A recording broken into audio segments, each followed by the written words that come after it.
Assalamualaikum warahmatullahi wabarakatuh. Sampurasun samprazan.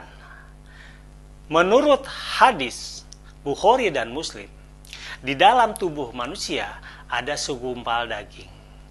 Kalau segumpal daging itu baik, maka baik pula seluruh anggota tubuh.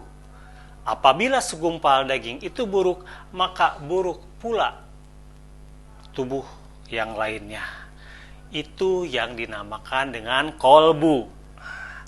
Kolbu atau hati ini banyak persepsi. Di mana sih letaknya kolbu dan hati itu? Apakah di dada, di jantung? Apakah di liver, di hati? Apakah di otak? Versi Lemurian, hati, kolbu itu adanya di otak atau di kepala. Karena kolbu atau hati itu adalah jiwa. Ayo kita lebih dalam lagi.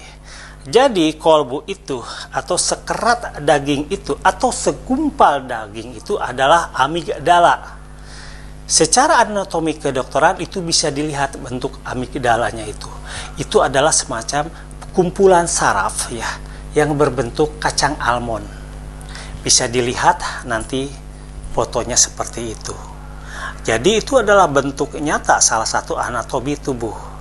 Nah, apa guna amigdala ini?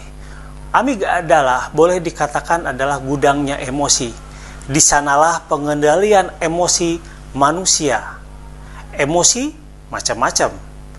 Bisa emosi sedih, emosi bingung, emosi galau, emosi bahagia. Nah, yang mengaturnya itu adalah amigdala yang berada di sistem limbik di otak. Amigdala yang merupakan bagian daripada otak ini kapan sempurnanya? Yaitu amigdala sempurna di saat usia manusia itu 2 tahun. Itu sudah sempurna dan sampai dewasa. Contohnya begini, ketika mata kita melihat makanan, itu simpul-simpul saraf akan mengirim kepada amigdala sehingga terjadi reaksi emosi kabita ingin memakan makanan tersebut. Begitu contoh daripada amigdala. Begitupun kita misalnya ada teman kita, orang tua kita meninggal, itu apa yang kita rasa itu? Rasa itu bukan di sini sebenarnya. Rasa itu ada di amigdala di otak sehingga mengirimkan perasaan sedih, berkabung, bahkan ada reaksi emosional menangis. Nah, sekarang apa hubungannya amigdala dengan stres?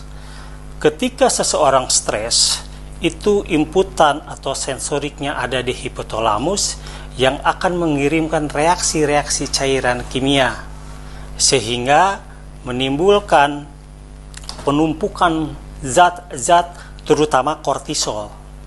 Ketika kortisol itu makin lama makin menumpuk, itulah yang terjadi dengan stres. Fungsi amigdala ini sebagai detonator. Sebenarnya tubuh ini melawan dari inputan stres itu. Kadang-kadang kan kita misalnya stres nih, kita selalu ada pikiran baiknya untuk mengendalikan. Karena emosi itu sangat mempengaruhi rasionalitas. Ketika emosi tidak bisa kita kendalikan, maka tindakan-tindakan yang tidak rasionalitas terjadi.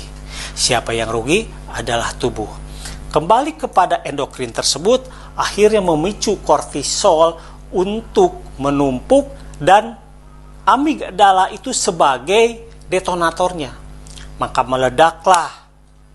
Semuanya yang terjadi adalah reaksi emosi berlebihan, kita marah sama seseorang. Anda marah, Anda bodoh.